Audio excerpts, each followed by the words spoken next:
Our journey begins just east of the town of Weymouth.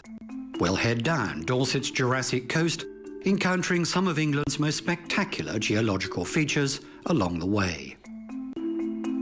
From the abandoned ghost town of Tyneham, a detour inland takes us to William the Conqueror's Corfe Castle. Moving on to the towns of Sandbanks and Bournemouth in Poole Harbour, we'll then have a chance to marvel at the ancient pagan holy grounds of Knowlton Rings. From there, we'll continue to the mouth of the River Test and explore the massive Southampton port. From her docks, we'll hop across the sea to the Isle of Wight, discovering the dramatic Needles Battery on the Isle's west coast. Then, to the north, we'll end our journey at Osborne House, once the country retreat of Queen Victoria and her husband, Prince Albert.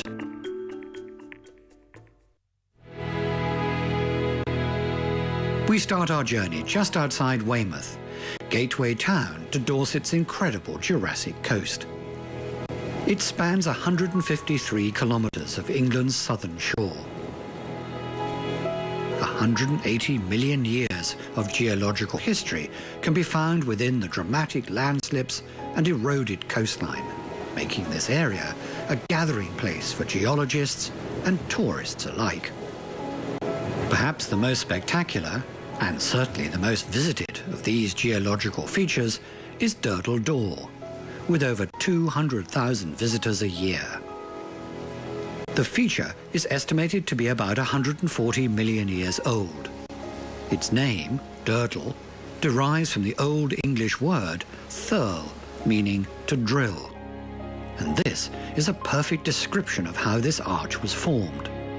The powerful sea gradually eroded the soft clay on both sides and through the centre of the strong limestone arch that remains standing. A fossilized forest on the top makes this a true jewel for geologists. A few bays over, we come to Lulworth Cove.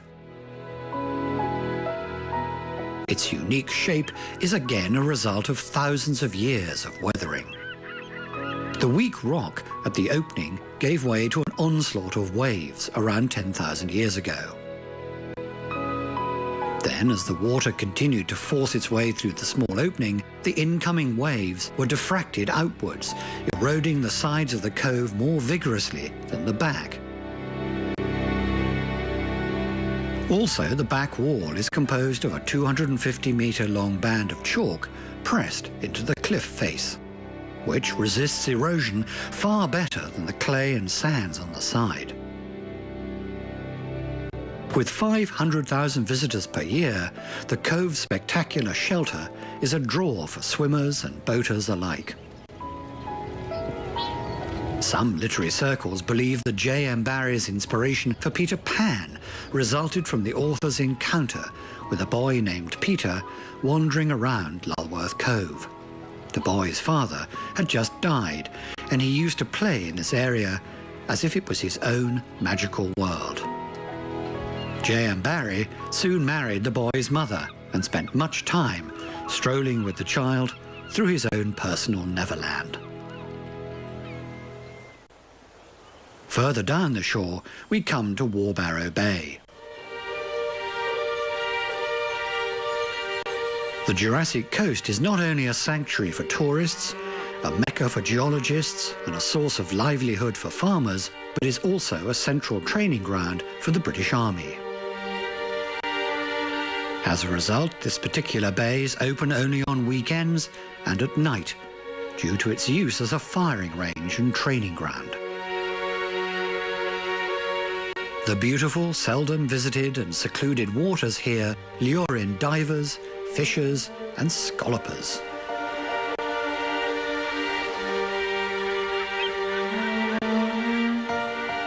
Flowers Barrow Ridge towers over the shoreline.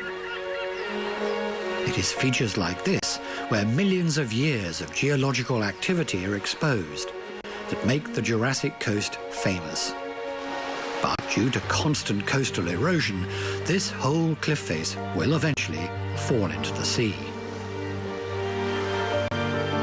Set back is the abandoned village of Tyneham. As the British Army was preparing for the D-Day invasion of Nazi-occupied France, this area was used as a military training ground. With the constant use of heavy artillery and tanks, the small town eventually got in the army's way. So, in 1943, the 225 residents of Tyneham each received a personalised eviction notice, informing them that the land would be taken for the good of the country. An inscription on the church door of the town reads, "We have given up our homes, where many of us have lived for generations, to help win the war and to keep men free. We shall return one day." 77 years have gone by and still nobody has returned, and the army still occupies the land. There were protests after World War II in an effort to repopulate the town with its former residents. But a public inquiry ended the matter when the military formally purchased the land. As the army's presence was a boon to the local economy, nearby settlements went along with the decision. Today, the abandoned village is open for visitors to explore the ruins of derelict buildings and decaying tanks from the Second World War. Overgrown with shrubs and ivy, Tyneham is a fascinating but melancholy reminder of the places that peacetime forgot. Moving inland from the coast, we arrive at Corfe Castle, built by William the Conqueror in the 11th century. In a time when most castles were built of earth and timber, this stone structure was formidable indeed. Over the centuries, many other kings continued fortifying the castle until it was finally sold to John Banks in 1635. But when the English Civil War broke out a few years later, Corfe was stormed by parliamentary forces. Because John Banks was in Oxford with the king during the raid, his wife Mary took full control and was able to defend the castle against a force of 500. During the 2-week siege, 100 parliamentarians died and only 2 defenders. For 2 years, it remained the last royalist stronghold in England until it was finally taken and demolished. It has since been bequeathed to the state by the Banks family and is now owned by the National Trust. It remains one of the country's most visited historic sites. The sea on the southern coast of England is notoriously brutal. Here we can see a motorboat struggling in the rough waves, fighting to make it into Poole Harbour. This once massive valley was drowned by rising seas and melting glaciers at the end of the Ice Age. Once used as an invasion point for the Romans during their conquest of England, the estuary now serves as a sheltered harbour with some interesting settlements. This small peninsula, sitting just inside Poole Harbour, is known as Sandbanks. It may seem like a quaint settlement, but in fact this small patch of land has the 4th largest property value in the world, dubbed by some as England's Palm Beach. It has the highest concentration of expensive properties outside of London. Even modest bungalows in states of complete disrepair go for nearly $5 million. It all might seem a bit extravagant, but the beach here is considered to be the most beautiful in all of England. But is it worth that much? On the coast east of Poole Harbour is the town of Bournemouth. Now a popular retirement area, its notable former residents include J.R.R. Tolkien, who used to vacation and write his novels here for over 30 years. Robert Louis Stevenson was also a resident and is said to have written both Kidnapped and Dr. Jekyll and Mr. Hyde while living in the town. Again, moving inland, we come to Kingston Lacy. Once Corfe Castle was destroyed in the Civil War, this became the official seat of the Banks family. The house was altered and remodeled in 1835. It was then that the 4 chimneys you can see here were constructed, and stones were also added to the structure at this time, covering up the old brick walls. Kingston Lacy was passed through the family until Sir Ralph Banks finally bequeathed the house to the National Trust. Inside the building are ancient world artefacts collected by the Banks family on their overseas travels. On the outside are Japanese gardens and extensive woodlands. Also recently added are communal growing spaces for nearby townfolk to come and learn how to garden and grow food. This mystical arrangement, known as the Knowlton Rings, is a confluence of old pagan beliefs and Christianity. The circular ramparts were constructed around 2500 BC and are believed to have been a small section of a much larger ceremonial and sacred landscape. This Norman church in the centre was built in the 12th century. Many historians believe the stones in the henge were broken up to construct the church. The village of Knowlton once surrounded the rings until the Black Death in 1485 forced the inhabitants to leave their homes. However, because the church was a prestigious landmark, people continued to come here until 1747, when the roof of the building caved in and the church was finally abandoned. As we continue eastward, we meet up again with the ocean and the massive Southampton port. The second biggest port in Britain after Felixstowe, it is the first point of call for vessels arriving from Asia.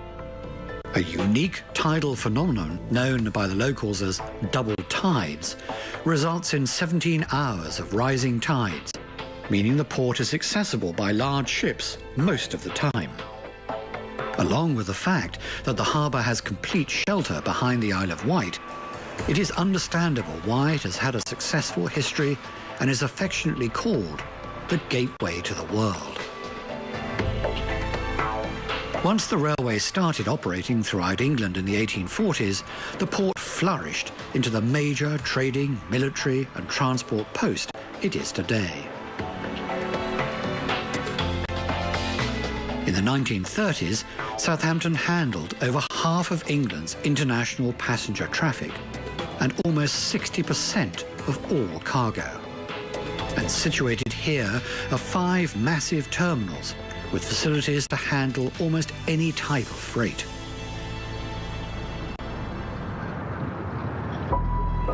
The 40-mile River Test terminates at the docks of Southampton Port. The river mouth has the distinct advantage of being consistently calm and wide, allowing a constant flow of ship traffic. From medieval times to the present day, it has been an important harbour for trade and war.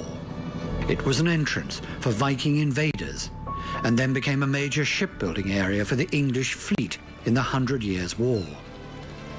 The docks are renowned in more modern history for being the place where the first seaplanes and hovercrafts were developed.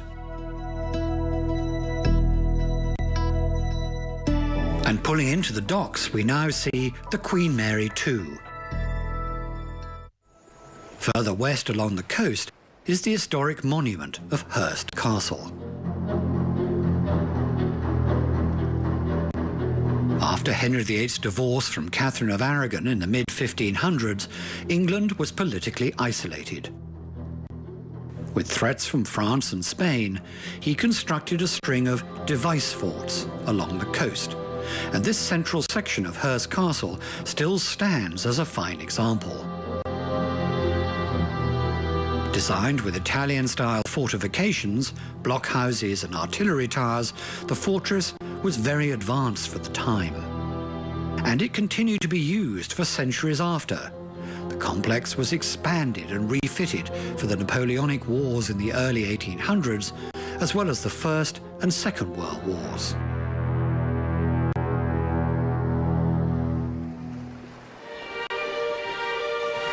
And just over the water from Hurst Castle is a rock formation known as the Needles, perhaps the most hazardous point for any ship entering the Solent. They were named after a long-gone fourth structure called Lot's Wife that resembled a needle rising out of the ocean. It collapsed around 200 years ago, but the name stuck.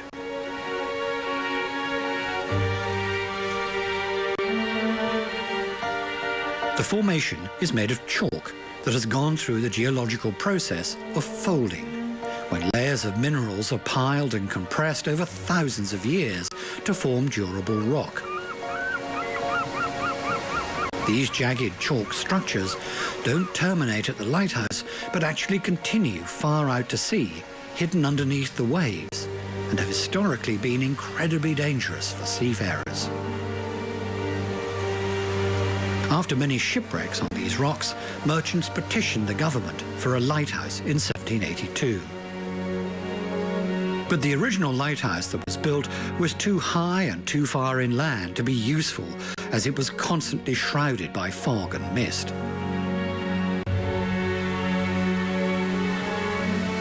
Finally, the lighthouse we see today at the end of the rocks was constructed in 1859. It ran on a generator with a single keeper tending it until 1994, when it was fully automated and fitted with a helicopter pad.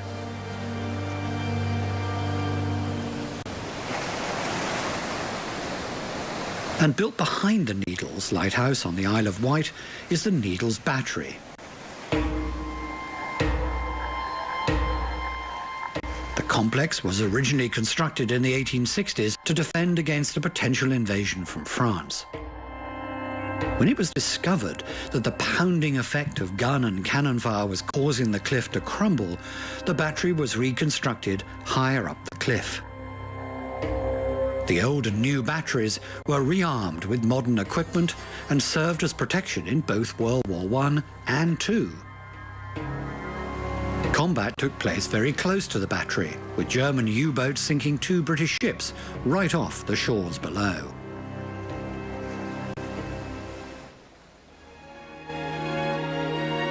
At the northern end of the Isle of Wight is Cowes. This town of about 10,000 sees its population double every summer at its famous regatta.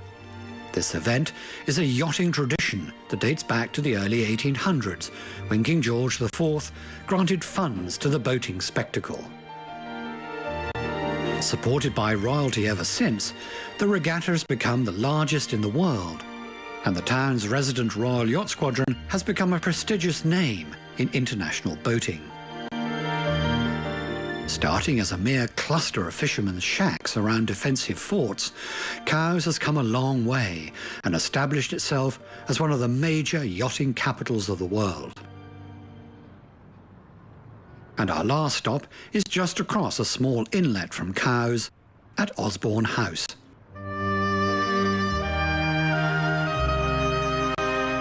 Queen Victoria visited the Isle of Wight a number of times in her childhood and said of the area, "It's impossible to find a prettier spot."